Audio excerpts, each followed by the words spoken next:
राजा थे और दूसरी बात उनके पास इतनी सुंदर लड़की भी थी, तो जाहिर सी बात है दुश्मन तो होंगे ही। आज तो देखा था आज के समय में लोग 2-4 बिटिया रखत है, जे करे घरे बिटिया है उनका नहीं दिक्कत बा, लेकिन पड़ोसी के बड़ी दिक्कत रहती यार, 4-4 बिटिया बा, बढ़िया से खाऊ लेते हैं, गदेलन के कोनो कमी नहीं बा। ये है आज के समय में लोगों की मानसिकता है। लोग जानते हैं कि आखिरी के समय में लोग हमारे अपने ही हमको जला देंगे, लेकिन जीवित रहने पर भी लोग इंसान को ही देखकर जलता है। बारे मानव की फितरत। बारे मानव। ए भैया, जब जंगल में गई दोनों शिकार करने के लिए, तब दुश्मन चारों तरफ से घेर लिए और वारे से वीर कर्ण जब जा रहे थे, उन्होंने देखा कि अरे दो लड़की और दोनों के पास इतने सारे सैनिक, क्या बात है। जब आए वीर कर्ण देखे, युद्ध किए, पराजित किए और यार युद्ध करते हैं, तब तक एक सैनिक पीछे से वीर कर्ण के सर पर वार करता है। वार किया, असावरी और पद्मावती पीछे से पकड़ते ही अपने जंघे पर दोनों लोग कर्ण का सर रख के उसी जंगल में बैठी हैं। धीरे धीरे समय बीता, जब वीर कर्ण को होश आया, कर्ण को जब होश आया तो उन्होंने देखा अरे अभी तुम दोनों यहाँ से गई नहीं, कहीं कि अरे राजा हो, वो राजा नहीं यार, मतलब वो देखने में एक राजा की तरह लग रहे थे। कहे अरे आपने हम लोगों की रक्षा की और आपको हम लोग ऐसे छोड़कर थोड़ी जा सकते हैं, हमारा मानिए, आइए हमारे राज दरबार चलिए। राज दरबार में जब अपने पिता के सामने आई, पिता जब असावरी को देखे, बेटी ये कौन है, तब असावरी इतनी पतिया सुन के सारी घटना बताए, तब ले कहे आप दोनों अंदर जाइए, मैं आपके पिताजी से वार्तालाप करता हूँ, आप लोग जाइए। तब वीर कर्ण बतावे कैसे, एक लाइन गीत लगत बा।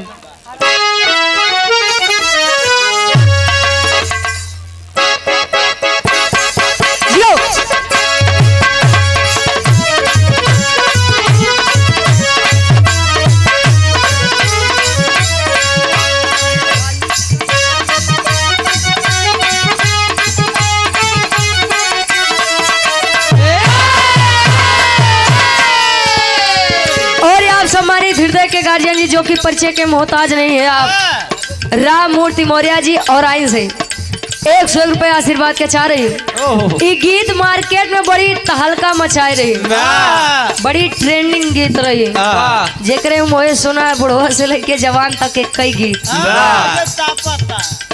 हमार कार्यक्रम गाजीपुर में रहन भैया, गाजीपुर में रहन तो गाना गाए, अच्छा गाए थे कि बुढ़ऊ दादा 200 रुपया दें, कहीं एक ये और दोहराए दे। हम कहे अब दादा समय काफी होता, लोग कहा था कि बिरहा गावा, हाँ अपने उम्र के तनी लिहाज कर, हम लगभग मान के चला 70-77 साल के तरह हुई।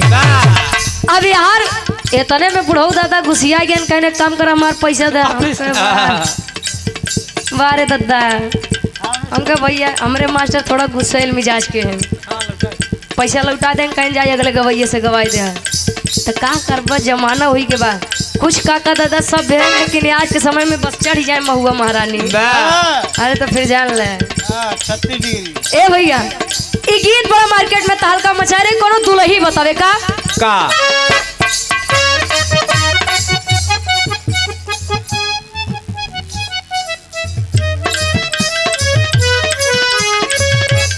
और आप सम्मानित हृदय के गार्जियन जी, आप रामगति यादव जी, दादाजी के द्वारा 100 रुपए आशीर्वाद के चाह रही। दुल्ही बतावे अरे हाली का कहीं पियावा के बिन चलू इन जन चापता,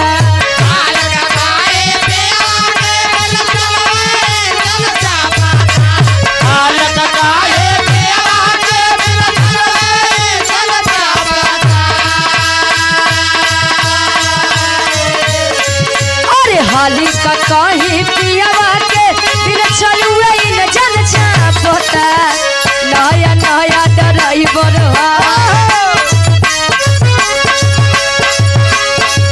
अरे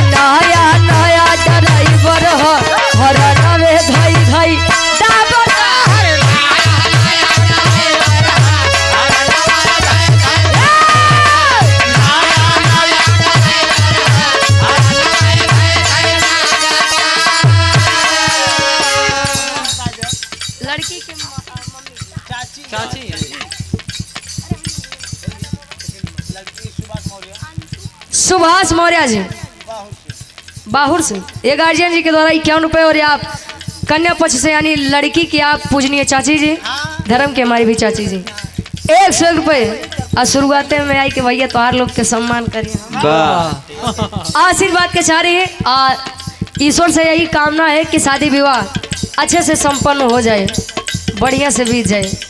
लेकिन ध्यान देंगे बिरहा पे गणवीर राजा चित्रवत यानी आसावरी के पूजनीय पिताजी से बतावत है का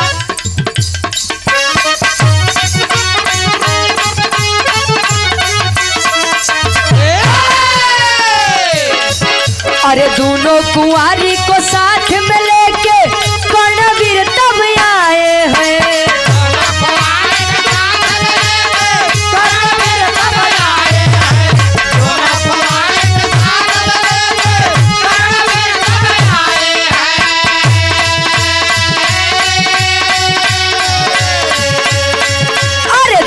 कुंवारी को साथ में लेके गणवीर तब आए हैं। जंगल वाली हाल सब अरे जंगल वाली हाल सब बेहाल होई के बताए हैं। जंगल वाली हाल सब बेहाल होई के बताए हैं। जंगल वाली हाल सब बेहाल होई के बताए हैं। और आप हृदय के गार्जियन जी आप सम्मानित रामचंद्र मौर्य जी और आई से 200 रुपये आशीर्वाद के चारी कि हम बच्चे अपनी कला में कामयाब रहे। दानी कर्ण बताए कि राजा ये आपकी बच्चियां अब सयान हो चुकी हैं और अकेले इन्हें कहीं जाने हैं। जब जाना था कि इतना तोहार लोग के दुश्मन है ये तो का जरूरत बा इनका लोग कहीं अकेले भेजे की कहीं कहाँ मिली ये दोनों आपको? कहीं जंगल में गई थी कुछ सिपाही आके घेरे हुए थे सैनिक घेरे हुए थे मैंने आकर उनको छुड़वाया और जब इतनी बतिया सुने कहें अरे बेटा तुमने मेरी बच्ची की जान बचा के मुझ पर बहुत बड़ा उपकार किया है। बताओ आपको क्या चाहिए? रुपया पैसा धन दौलत क्या चाहिए बतावा हम तोरे नाम अपना आधा साम्राज्य कह दे। क्या चाहिए आपको? इतनी बतिया जब वीर कर्ण सुने कहे कि हम धन दौलत महाराज क्या करब कहे तब ले निगाह दौड़ाए असावरी के तरफ। असावरी के तरफ देखे तो असावरी उनको पहले नजर में ही भाग गई थी। पहला प्यार हो गया था मतलब प्रेम हो गया था। कहे क्या चाहिए बताइए? कहे हमका रुपया पैसा राजा कुछ न चाहिए।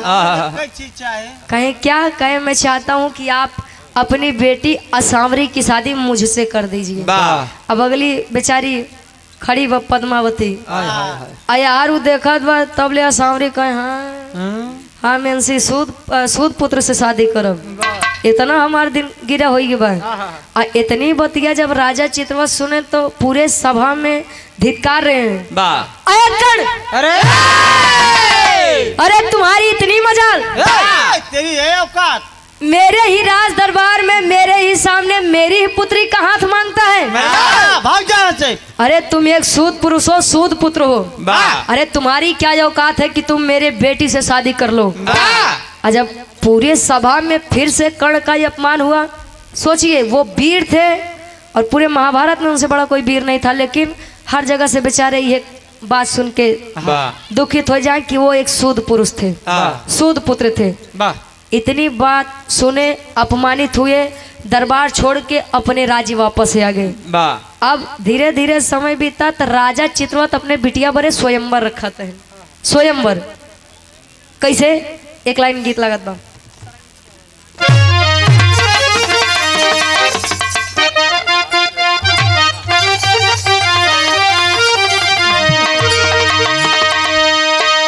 कोनो भौजाई अपने नाना से कहे नाना देव भौजाई के रिश्ता बड़ा बेजोड़ होते अगर इनके दूजने के बने तब।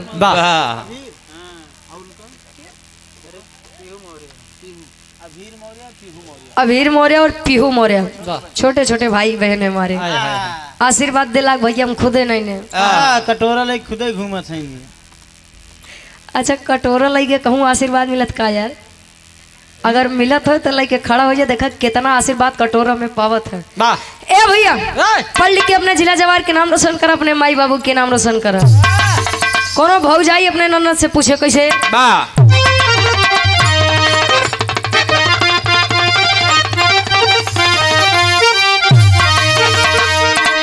अरे सरंगिया वाले के डेरावा,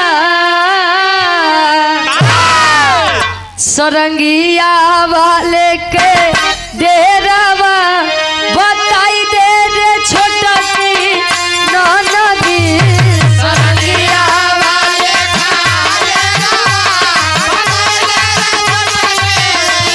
जियो।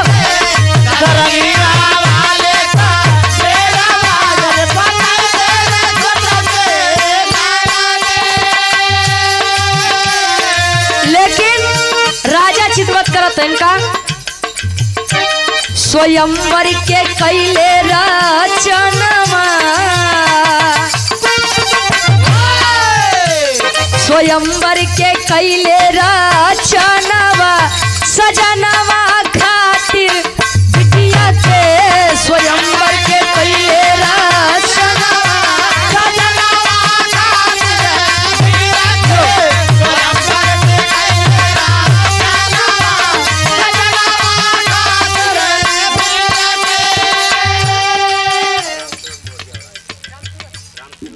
राम से आदरणीय परम सम्मानित राम सेवक मौर्य जी और आई से पुनः ये गार्जियन जी के द्वारा और आइन, अच्छा एक और आई बना, अच्छा हाँ और आइन से गार्जियन जी के द्वारा 100 रुपये आशीर्वाद के चारे के हम बच्चे अपनी कला में कामयाब रहे।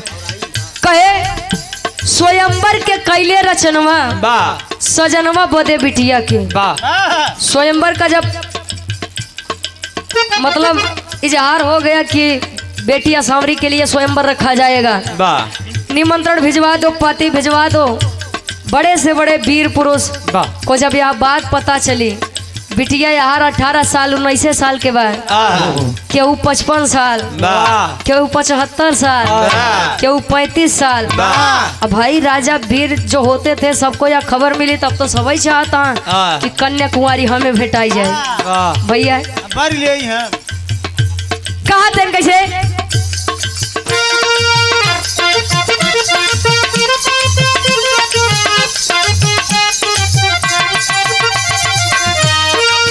बड़े बड़े वीर योद्धा दुआरा पे तब आए हो, दुआरा पे तब आए हो भैया, दुआरा पे तब आए हो, दुआरा पे तब आए हो भैया, दुआरा पे तब आए हो।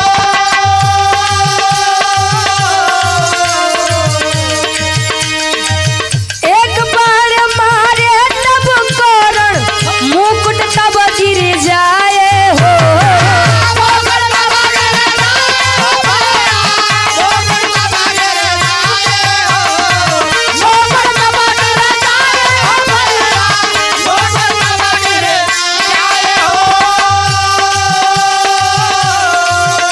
अरे शर्म से झुक गया राजनवा, शर्म से झुक गया राजनवा सजनवा बोले बिटिया के।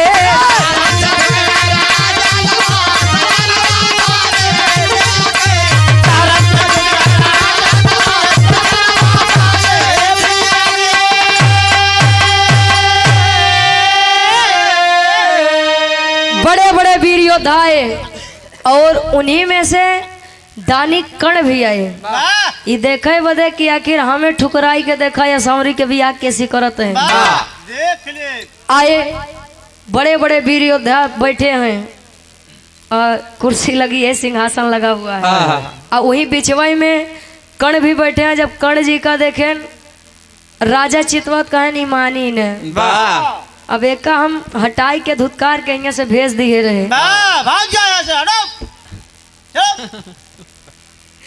मैंने हटा दिया था इसको लेकिन फिर भी यह वाह नहीं माना। आज तेनकर घमंड टूटे बड़का वीर बना था, देखा था कितना बड़ा वीर है। वाह जाओ निकल जाओ यहाँ से। अब यार सभी अपना अपना जोर आजमा रहे हैं कि हमसे बड़ा वीर है क्यों नहीं वह। तब ले वीर कर्ण एक बाण चलाए, राजा जितना बैठा है हमार मुकुट उकुट लगाई के बैठा है गुरुजी, मुकुट लगाई के बैठा है ना, एक ही बाण कर्ण जब चलाए, एक बाण में जितने राजा बैठे थे सभी के सभी नतमस्तक हो गए। नतमस्तक का मतलब जितना जने मुकुट पहने रहे कुल बाण, एक ही बाण कुल जने के मुकुट नीचे कह दे। निहुर गए सर। आज जब इतनी बतिया राजा चितवत सिंहासन पे बैठा देखत हैं, शर्म आ रही है, लज्जा हो रहे हैं कि अरे यार मैंने जिसे अपने दरबार से डांट करके भगाया था, आज वही इनमें सबसे बड़ा बलशाली और वीर पुरुष है।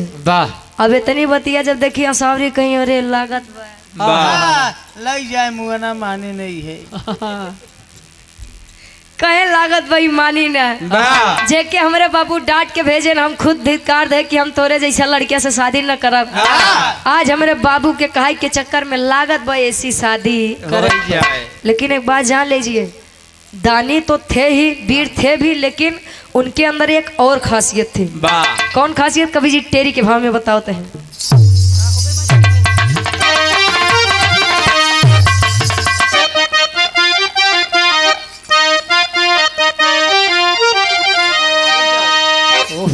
अरे चुनौती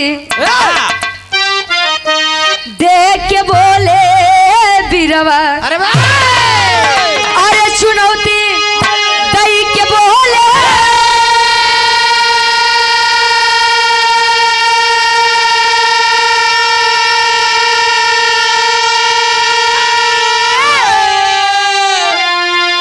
अरे चुनौती देख के बोले बीरवा, तो जबरन ब्याह न कर तहजीब मिली बपौती, अरे बपौती, अरे बस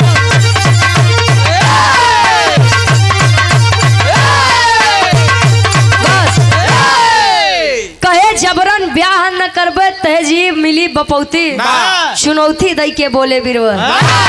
अब भाई पहले से जब उन्होंने अपमान किया था और असावरी सीधे ही बोल चुकी थी कि मैं तुम जैसे सूद पुरुष से शादी ही नहीं करूंगी, तो आज ये जीत मिलने के बाद यदि ये लोग शादी कर रहे हैं तो मैं ऐसी शादी नहीं करूंगा, ऐसा प्रेम नहीं स्वीकार करूंगा। अब यार असावरी बेचारी मने मन लज्जित होई के माला लई के कण के तरफ जैसे बढ़े तब ले कण कहने लड़की है, ए लड़की दूर हट, दूर हट।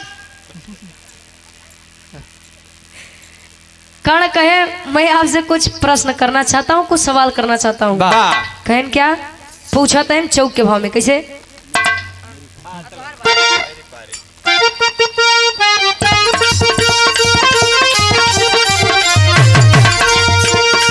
माला लेके चली असावरी,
चली असावरी।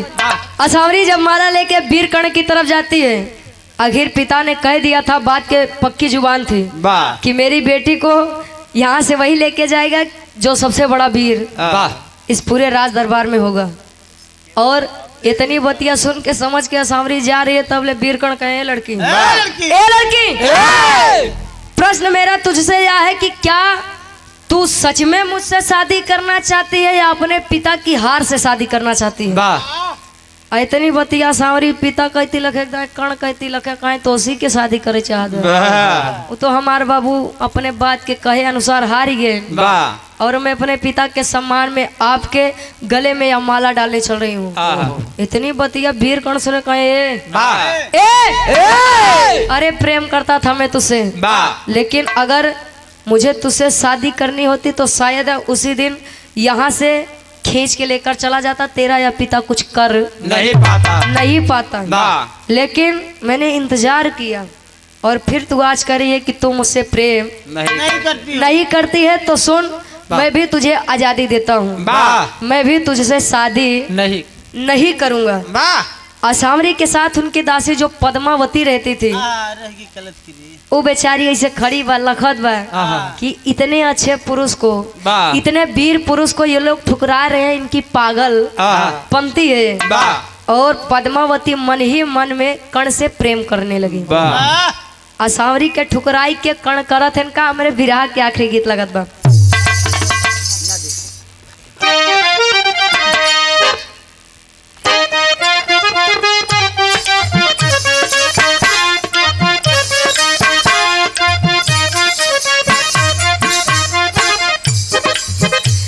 गीत मार्केट में बड़ी तहलका मचा रही, गवैया गाए तनिका गौर से देखा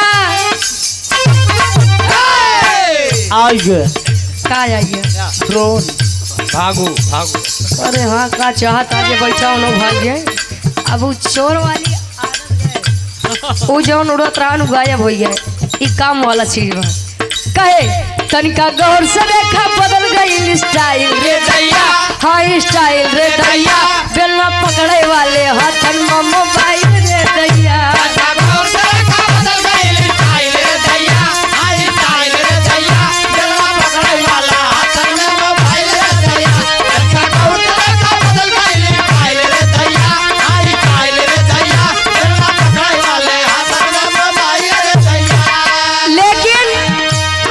असावरी को ठुकरा करके वहीं दानी कर्ण पद्मावती से पूछते हैं, पद्मावती मैं आपसे शादी करना चाहता हूँ, क्या आप मुझसे शादी करना चाहती हैं? अरे बाप रे, पद्मावती जब इतनी बतिया सुना कहे अरे हम तो यही चाहत रहे। सम्मानित और पूरा हृदय के गार्जियन जी जो कि लगातार सम्मान कर रहे हैं, पवन कुमार यादव जी, अच्छा सॉरी पवन कुमार मौर्य जी, ये गार्जियन जी के द्वारा 100 रुपये आशीर्वाद के चारी और ये 100 रुपये सभाजीत मौर्य जी और आइन से ये 100 रुपये आशीर्वाद के चाह रहे।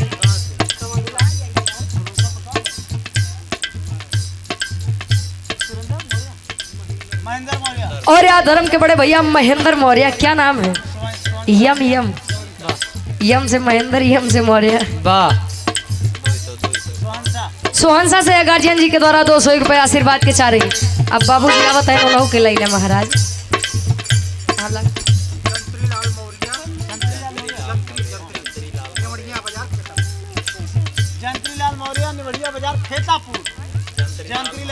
आदरणीय परम सम्मानित जंत्री लाल मौर्य जी, नेवड़िया बाजार खेतापुर से यही 51 रुपये आशीर्वाद के चारे। कहे और जब पद्मावती इतनी बतिया सुने कहे अरे हम यही चाहत रहे तो हमें अपन दुल्हन बनाई ले, वही वरमाला लेके पद्मावती कर्ण के बीच प्रेम प्रसंग हुआ और शादी हुई। कैसे?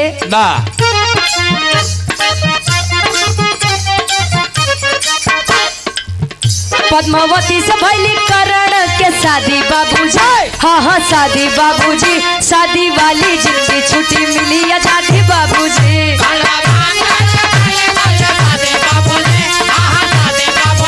शादी वाली जिंदगी छुट्टी मिली आजादी बाबूजी।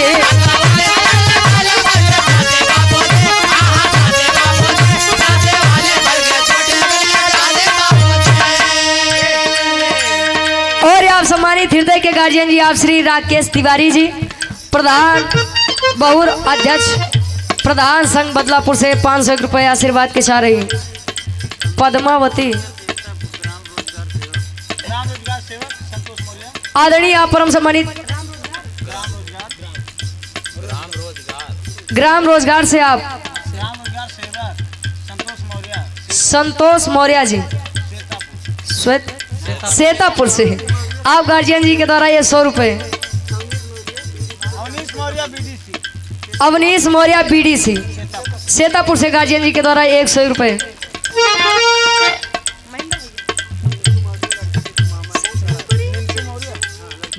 लड़की मामा नीनकू मौर्य। और लड़की के पूजनी मामा जी नीनकू मौर्य जी, ये मामा जी के द्वारा 100 रुपये। राजा राम